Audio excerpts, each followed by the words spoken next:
सवेरे बच्चों, good morning. तो बच्चे, पिछली कक्षा में हम लोगों ने एक दोहा का थोड़ा भाग पढ़ लिया था। तो दोहे का नाम क्या था बताइए।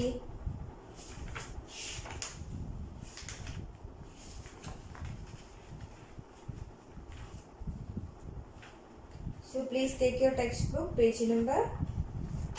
പേജ് നമ്പർ 93 ഫസ്റ്റ് ദോഹ നമ്മുടെ തുളസിദാസ് കെ ദോഹ നമ്മൾ എന്ത് ചെയ്ത് പഠിച്ചു. ദെൻ അദ്ദേഹത്തിന്റെ ഒരു ദോഹ പഠിച്ചു. ദെൻ സെക്കൻഡ് ദോഹയാണ് दोहा का मतलब क्या है? दोहा का मतलब है कपलेट.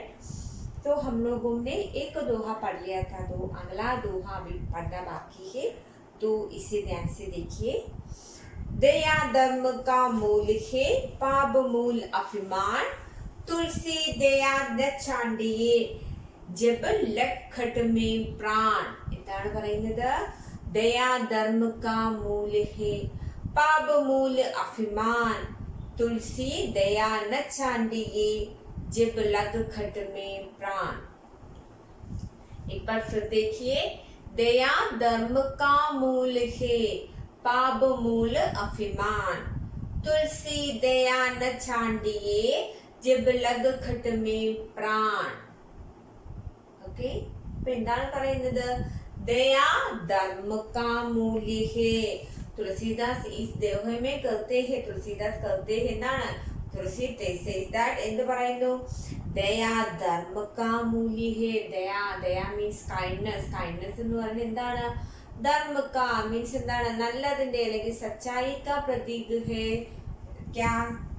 ദയ എന്ന് പറയുന്നത് ധർമ്മത്തിന്റെ പ്രതീകമാണ്. നമുക്ക് നമ്മളുടെ മനസ്സിൽ എന്തുണ്ട്? മറ്റുള്ളവരോട് ദയ തോന്നണമെങ്കിൽ, ആ ഒരു കൈൻഡ്നെസ് തോന്നണമെങ്കിൽ നമ്മളുടെ മനസ്സിൽ എന്ത് വരണം?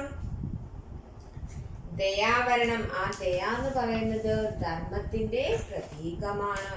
ഇനി പറയുന്നു എന്താണ്? പാപമൂല അഭിമാൻ. ഇനി എന്താണ്? പാപം, അതായത് പാപ് എന്ന് പറയുന്നത് പാപത്തിന്റെ മൂല്യമാണ്, പാപത്തിന്റെ വിലയാണ്. എന്ത്? अभिमान. अभिमान के साथ हमें क्या आते हैं? अभिमान के साथ हमें घमंड भी आते हैं. तो अभिमान എന്ന് പറയുന്നത് അല്ലെങ്കിൽ ഘമണ്ഡ് എന്ന് പറയുന്നത് പാപക മൂല്യ ഹേ, പാപത്തിന്റെ ഫലമാണ്. അപ്പൊ എന്താണ് തുളസിദാസ് ഫസ്റ്റ് ദോഹയിൽ പറയുന്നത്? ദയാ धर्म का मूल्य होता है. दया धर्म का मूल्य होता है. दया धर्म का मूल्य होता है. ഇനി പറയുന്നത് എന്താണ്? पाप का मूल्य अभिमान है. पाप का मूल्य अभिमान है. पाप का मूल्य अभिमान है. then ഇനി അടുത്ത എന്ത് പറയുന്നു?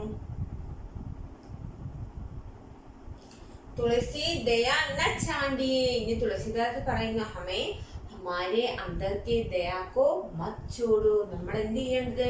നമ്മളുടെ ഉള്ളിലെ ആ ഒരു കൈൻഡ്നെസ് എന്ന രൂപത്തെ ഇല്ലാതാക്കരുത്. നമ്മുടെ ഉള്ളിലെ ദയയെ ഇല്ലാതാക്കരുത്. എന്താണ്? എന്താണ്? ജബ് ലഗ് ഖട്ട് में प्राण. ഇതുവരെ जब तक हमारे शरीर में प्राण है. ഇനി എന്താണ്? നമ്മുടെ ശരീരത്തിൽ जब तक हमारे शरीर में प्राण है, जब तक हमें जीवन है, तब तक हम हमारे अंदर के दया को मत छोड़िए. कवि എന്താണ് പറയുന്നത് മക്കളെ?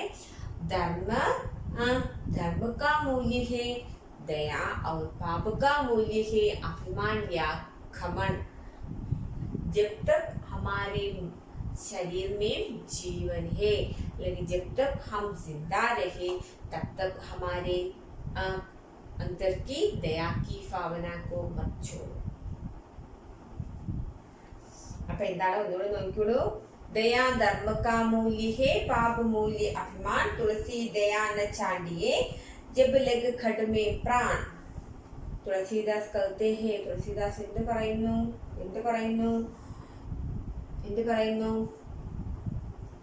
ദയ എന്ന് പറയുന്നത് എന്താണ്? ധർമ്മത്തിന്റെ വിലയാണ്, പാപത്തിന്റെ വിലയാണ്. അഭിമാനം നമ്മളുടെ ഉള്ളില് എപ്പോൾ വരെ എന്തുണ്ടാകണമോ, ജീവൻ നിലനിൽക്കുമോ അതുവരെ നമ്മളുടെ ഉള്ളിലെ ദയെ നമ്മൾ എന്ത് ചെയ്യരുത്, ഇല്ലാതാക്കരുത്. അപ്പൊ എന്താണ് പറയുന്നത്? ദയാ ധർമ്മ കാ മൂല്യ ഹേ, പാപമൂല അഭിമാൻ, തുളസി ദയാ ചാണ്ടിയെ ജഗലൈ ഘടം മേ പ്രാൺ. എന്താണ് പറയുന്നത്? तुलसीदास कहते हैं कि दया ही धर्म का मूल्य है. ദയാണ് ധർമ്മത്തിന്റെ മൂലം. ഘമണ്ഡ് या अभिमान ही पाप का मूल्य है. ഘമണ്ഡാണ് പാപത്തിന്റെ മൂല്യം. जब तक शरीर में प्राण है तब तक हमें दया की भावना को नहीं छोड़ना चाहिए. നമ്മുടെ ശരീരത്തിൽ ജീവൻ ഉള്ളിടത്തോളം കാലം നമ്മൾ എന്ത് ചെയ്യരുത്? ദയാഭാവനയെ ഒരിക്കലും ഇല്ലാതാക്കരുത്. അപ്പൊ ആ ഒരു ദോഹം ഒന്ന് വായിച്ചു നോക്കി മക്കളെ, നന്നായിട്ട് വായിച്ചു നോക്ക്. अगला पोइट है रहीम. നമ്മുടെ അടുത്ത പോയിറ്റ് ആരാണ്? റഹീമാണ്. रहीम का असली नाम अब्दुल रहीम खान खाना है, पर हिंदी साहित्य क्षेत्र में वे रहीम के रूप में प्रसिद्ध हुए हैं. रहीम दानवीर, बहुभाषाविद और सफल कवि थे. उनमें अपार धार्मिक सहिष्णुता थी. वे उच्च कोटि के दार्शनिक भी थे. എന്താണ്? കവി പരിചയമാണ്. रहीम का असली नाम है अब्दुल रहीम खान खाना. റഹീമിന്റെ യഥാർത്ഥ പേര് എന്താണ്? അബ്ദുൾ റഹീം ഖാൻ ഖാന എന്നാണ്. എന്നാൽ पर हिंदी साहित्य में वे रहीम के रूप में प्रसिद्ध है. എന്നാൽ ഹിന്ദി സാഹിത്യത്തിൽ അദ്ദേഹം റഹീം എന്ന പേരിലാണ് പ്രശസ്തൻ. റഹീം ദാൻവീർ, ബഹുഭാഷാവിദ് और सफल कवि थे. ഇനി എന്താണ്? അദ്ദേഹം നല്ലൊരു പോയിറ്റാണ്. അദ്ദേഹം നല്ല സഫലം വിജയം കൈവരിച്ച ഒരു പോയിറ്റാണ്. അതുപോലെ തന്നെ അദ്ദേഹം ഒന്നിലധികം ഭാഷകളിൽ തന്റെ ദോഹ എഴുതിയിട്ടുണ്ട്. മീൻസ് എന്താണ്? ഹിന്ദിയിലും അറബിയിലും ഖലീബോലി ഭാഷയിലും എല്ലാം അദ്ദേഹം എന്ത് എഴുതിയിട്ടുണ്ട്? ദോഹ എഴുതിയിട്ടുണ്ട്. ഉന്മയും അപാർ ധാർമ്മിക് സഹിഷ്ണുത. അദ്ദേഹത്തിന്റെ ദോഹകളിലെല്ലാം എന്താണ്? മതപരമായിട്ടുള്ള കാര്യങ്ങൾ. മീൻസ് എന്താണ്? ദൈവമുണ്ട് എന്ന് വിശ്വസിക്കുന്ന രീതിയിലാണ് അദ്ദേഹം എല്ലാ കവിതകളും എഴുതിയിരിക്കുന്നത്. നമുക്കറിയാം ദൈവമുണ്ട് എന്ന് വിശ്വസിക്കുന്ന ആ ഒരു കാറ്റഗറിയിൽ വരുന്ന കവിയാണ് ആര്? റഹീം. വേ ഉച്ചകോടിക്ക് ദാർശനിക്. അദ്ദേഹം അത് മാത്രമല്ല നല്ലൊരു ഫിലോസഫർ കൂടിയായിരുന്നു. ദാർശനിക് ഫിലോസഫർ. അദ്ദേഹം നല്ലൊരു ഫിലോസഫറുമായിരുന്നു. എന്താണ് റഹീം? റഹീം കാ അസലി നാം ഹേ അബ്ദുൽ റഹീം ഖാൻ ഖാന. ഇനി എന്താണ്?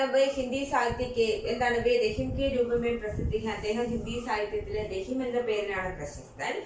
റഹീം ദാൻവീർ, ബഹുഭാഷാവിദ് और സഫൽ കവി थे. അദ്ദേഹം എന്താണ്? നല്ല തികച്ച വ്യത്യസ്തമായ കവിയാണ്. അദ്ദേഹം ഒരുപാട് ഭാഷകളിൽ തന്നെ ദോഹകൾ എഴുതിയിട്ടുണ്ട്. അദ്ദേഹത്തിന്റെ എന്താണ്? അദ്ദേഹം എന്താണ്? वो रीतिकाल के ഭക്തികാൽ के कवि है.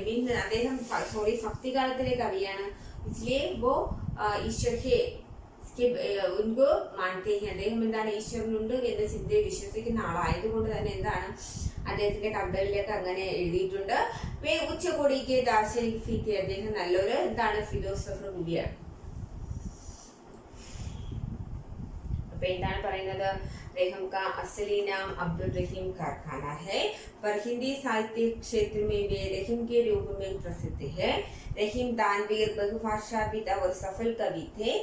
उनमें अपार धार्मिक सहिष्णुता थी. वे उच्च कोटि के दार्शनिक भी थे. सो अदोंದು ವಾಯ್ಸ್ നോക്കിയേ. then अगला दोहा. അദ്ദേഹത്തിന്റെ ഫസ്റ്റ് ദോഹ എന്താണ്? തരുവർ ഫൽ नहीं खाते के सरबर पियत जपान, कखी रहीम पर काज किद संपत्ति संजही सुजान. ഇതാണ് പറയുന്നത്. തരുവർ ഫൽ नहीं खाते के सरवर पियत जपान, कखी रहीम पर काज किद संपत्ति संजही सुजान. तरवर फल नहीं खाते के सरवर पियत जपान, कखी रहीम पर काज किद संपत्ति संचित सुजान.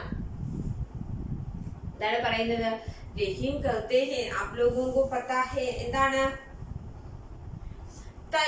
തരുവർ का मतलब है पेड़. पेड़ यानी ट्री. पेड़ അല്ലെങ്കിൽ മാവ് മാങ്ങ കഴിക്കുന്നുണ്ടോ? പ്ലാവ് ചക്ക കഴിക്കുന്നുണ്ടോ? അപ്പൊ ഒരു മരങ്ങളും കിസി एक तरफ ही अपना फल स्वयं नहीं खाते हैं. അല്ലേ? നമുക്കറിയാം ഒരു ജീവജാലങ്ങളും സ്വന്തം സമ്പാദ്യം സ്വയം കഴിക്കുന്നില്ല. അതെന്താണ്? പശുവായാലും ആടായാലും കോഴിയായാലും താറാവായാലും പഴവർഗ്ഗങ്ങളായാലും പച്ചക്കറികളായാലും ഏത് ചെടികളായാലും മനുഷ്യരൊഴിച്ച് ബാക്കി ഒന്നും എന്താണ്? തങ്ങളുടെ അധ്വാന ഫലം സ്വയം കഴിക്കുന്നില്ല. കഴിക്കുന്നുണ്ടോ? ഇവിടെ പറയുന്നത് എന്താണ്? സർവർ പിയത്തിന് പാൻ സർവർ സരോവരം. സരോവരം തന്റെ വെള്ളം സ്വയം കുടിക്കുന്നില്ല. സരോവരം എന്ത് ചെയ്യുന്നില്ല? വെള്ളം സ്വയം കുടിക്കുന്നില്ല. സരോവരം വെള്ളം സ്വയം കുടിക്കുന്നില്ല. കഹീരഹിം പരകാജിക്കിത് സമ്പത്തി സഞ്ജിഹി സുജാൻ. ഇനി പറയുന്നത് എന്താണ്? അച്ഛേ വ്യക്തി ഹെ. രഹിം പറയുന്നത് എന്താണ്? പരകാജിക്കിത് दूसरों के लिए അല്ലെങ്കിൽ जो अच्छे व्यक्ति होते हैं, जो व्यक्ति अच्छे होते हैं वो अपनी संपत्ति दूसरों को भलाई के लिए संचित करते हैं. जो फलाई വ്യക്തി ആരാണോ നല്ല സ്വഭാവത്തിന് ഉടമ അവൻ എന്ത് ചെയ്യുന്നു? തന്റെ സമ്പാദ്യം മറ്റുള്ളവർക്ക് വേണ്ടി ശേഖരിക്കുന്നു അല്ലെങ്കിൽ മറ്റുള്ളവർക്ക് വേണ്ടി ചിലവാക്കുന്നു. അപ്പൊ എന്താണ് പറയുന്നത്? പേട് അപ്നെ ഫൽ ഖുദ് നഹീം ഖാത്തെ. പേട് അപ്നെ ഫൽ. പേട് മരങ്ങള് തങ്ങളുടെ പഴങ്ങള് തങ്ങളുടെ അധ്വാനത്തിന്റെ ഫലം സ്വയം കഴിക്കുന്നില്ല. താലാബ് അപ്ന പാനി സ്വയം നഹീം പീത്തെ. എന്താണ്? സരോവരം തന്റെ വെള്ളം സ്വയം കുടിക്കുന്നുമില്ല.